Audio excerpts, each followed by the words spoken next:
असली गाड्यांची गर्दी बघून आणि असली माणसांची गर्दी बघून आम्ही डायरेक्ट गेलो. आज होतो मामा माझे अक्का मसूर आहेत. त्यात आमच्या निऱ्याच्या रोट्या भागात टॉपच हो. एक खाल्ली की 10 खाणार रोट्या. त्यात असली फास्ट सर्व्हिस असल्यावरती कोण नाही म्हणणार. मामा भाषे भावानो भागात टॉपच आहे. खरोखर एक नंबर म्हणजे शेवट विषय आहे. अरे त्या त्यांची रोटी बघा की प्लेटपेक्षा रोटीच मोठी आहे. अरे भावानो स्वस्तात मस्त असलं हॉटेल तुम्हाला कुठंच भेटणार नाही भागात. फक्त मामा भाचे. आणि भावाने ही कोणी इनोव्हेशन केलंय ना अक्का मसूर रोटीचं, त्याच्या भावा त्याला सलाम आहे आपला. आणि मामा भाषेच्या मसुऱ्याला पण सलाम आहे.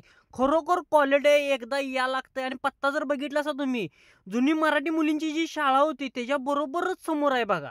क्वालिटी, क्वांटिटी आणि रेट खरोखर एक नंबर आहे. आणि आपल्याला हो भाव भेटला होता काय म्हणतोय बघा. क्वालिटीचे एक नाव मामाची हॉटेल याला लागते. कुलदे मालवाडी